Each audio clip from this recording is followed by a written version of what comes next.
Do you ever just look at your own life and think, this is not where I should be?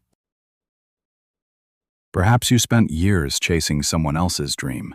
Maybe you took the easy path, the degree your parents wanted, the job that paid the bills, the life that looked good on the outside, but felt empty inside. Now you wonder, is it too late to begin again? Have I lost too many years to change direction? If these thoughts keep you awake at night, then this next story is for you. Because once there was a man living the wrong life for 15 years, until one quiet afternoon changed everything. Stay with me until the very end. In a busy city by the sea, known for its trading and buying, lived a 37-year-old man. He worked as a senior planner for a big shipping company. On paper, his life looked great. A steady income, a rented home with a sea view, a car, health insurance, and helpful co-workers. His family was proud. His old school friends looked up to him. But every single morning, when he sat down at his desk, opening the same computer files he had seen for more than 10 years, something inside him felt like it was slowly dying. He never wanted this work. When he was young, he loved working with wood. He would spend hours in his grandfather's small woodworking shop, rubbing rough wood until it was smooth. He made chairs and shelves with careful hands. The smell of wood dust was the smell of happiness to him. But after school, his father sat him down and said, "Working with wood is not a real job. You need a degree. You need an office job. That is how you build a good life." So he listened. He studied how to manage a business. He got hired. He moved up in his job. And with every step up, he felt himself sinking deeper into a life that was not his. His wife saw it first. "You come home every day looking like you've lost something," she said one evening. "You don't laugh anymore. You don't talk about the future. What happened to you?" He looked at her and wished he could say everything. That he was fully tired, not from the work itself, but from pretending the work mattered to him. That every step up felt like another lock on his cage. That he had been acting out a part for 15 years, and the part was taking over his whole self. But instead he said what he always said. "I'm just tired. It's been a long week." The truth was, he was scared. Scared that at 37 it was too late to change. Scared that leaving a steady job would mean losing all he had built. Scared that his family would be let down. Scared that starting over would prove the last 15 years were a mistake. And so he stayed, day after day, number crunching after number crunching, pretending that this was enough. Until the afternoon that broke everything open. It happened on a Tuesday.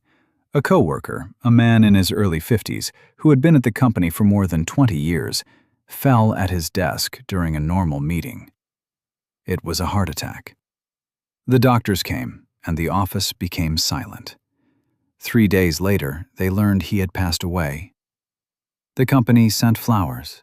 People wrote kind words online. And by the next Monday, a new person was sitting in his chair. His name was taken off the email list.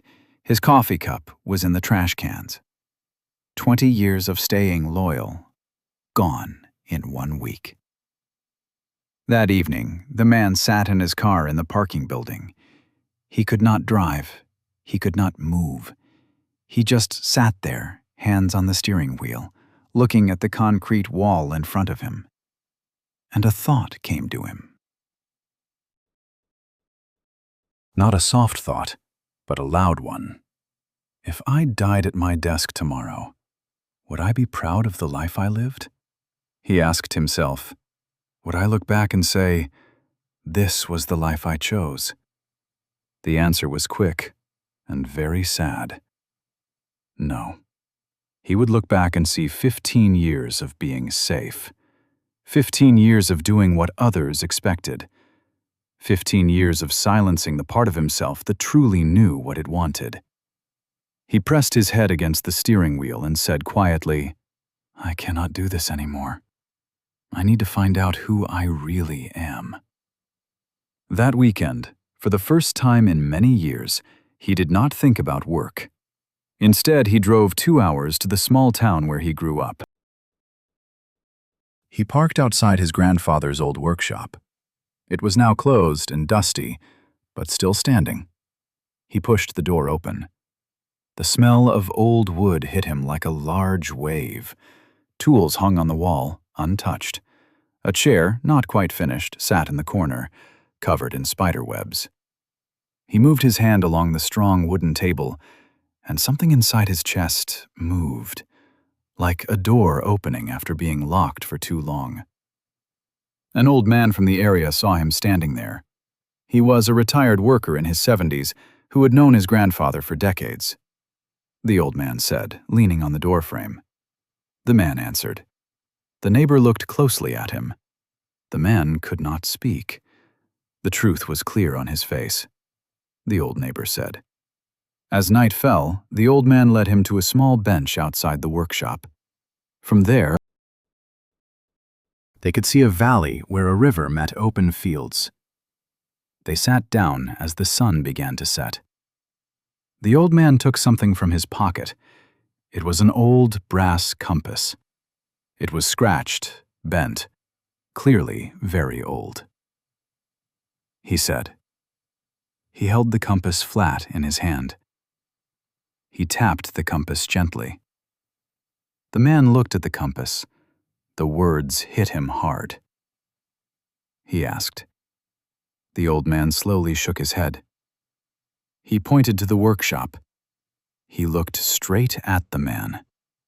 The old man continued. The man sat quietly for a long time. The valley below turned golden as the sun sank lower. He said at last. The old man replied. He did not quit his job the next day. That would have been careless, not brave. Instead, he did something harder. He started living 2 lives. Honestly, on weekday nights after work, he began driving to his grandfather's workshop. He cleaned it, fixed the lights, sharpened the old tools. For 2 hours each night, he practiced cutting, sanding, joining wood. His hands remembered what his mind had tried to forget. On weekends, he signed up for a furniture design course at a local trade school. He was the oldest student there. Everyone else was in their early 20s. He felt silly at first, but the instructor, a woman who had been building custom furniture for 30 years, told him something he needed to hear. Age is not a problem in this craft. It's a benefit. You have patience that young people don't. You understand good quality because you have lived long enough to know the difference. Weeks went by, then months. His first true piece was a simple bookshelf. It was made from hand-cut oak with clean lines. There were no nails, only old-style joints. It was not perfect. One shelf was a little uneven. But when he stepped back and looked at it, he felt something he had not felt in 15 years. Pride. Real pride. Not the fake pride from a work report, the pride of making something real with his own hands. He showed his wife. She looked at the bookshelf, then at him. "Your eyes are different," she said. "They look alive again." That night he finally told her everything. The emptiness at work, the death of his colleague, the workshop, the compass lesson, his fear, his dream. She listened without stopping him. When he finished, she asked one question. "How much can we live on what we have saved if you leave work slowly?" He had already figured out about 8 months if he worked fewer hours at the company. This would be enough time to make some furniture and find his first customers. She held his hand. "Then let's do it carefully. Not in a rush, but let's do it." Over the next 6 months, he worked out a deal to work part-time at his job. He used the extra time to build things. News spread slowly. A neighbor asked for a dining table. Then a friend of a friend wanted special shelves. Then a small restaurant in town needed wooden benches made by hand. Every piece of work was better than the last. Every customer told someone else. He did not put out ads. The work showed its own worth. The day he went into his manager's office and quit his job for good, his hands were shaking. Not because he felt bad, but because it was a big deal to finally choose what was best for him. His manager looked surprised. "You have been here for 15 years. Are you sure?" He nodded.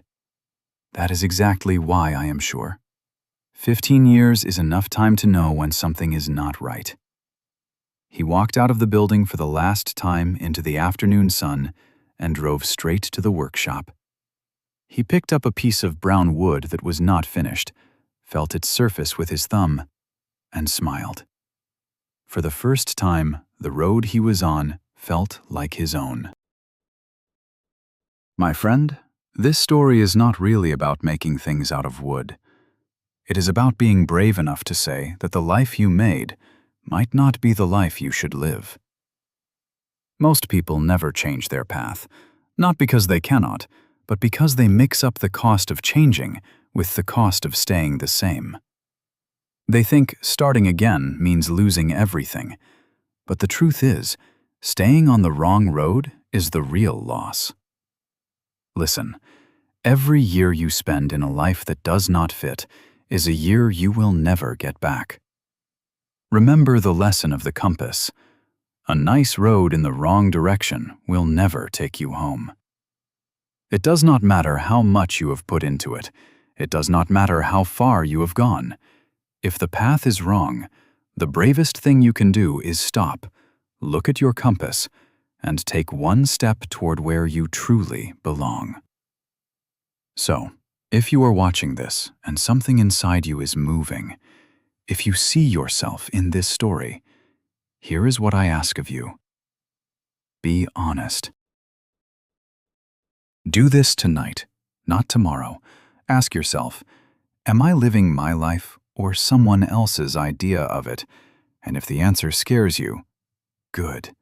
That fear is your compass moving. Do not make it quiet. Follow it.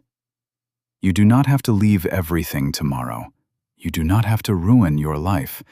Just take one step, one true talk, one evening spent doing what actually makes you feel alive, one small act of changing direction. Because that one step is how every big change starts. If this story touched something real inside you, share it with someone who needs to hear it today, someone who has been stuck, someone who has been pretending, someone who has been afraid to start again. And if you want more stories like this, stories of people who found the courage to change, stay with this channel. It is not too late. It was never too late. The only time limit that matters is the one you set for yourself. So, pick up your compass, find your way, and start walking. The best time to change your life was years ago. The second best time is right now.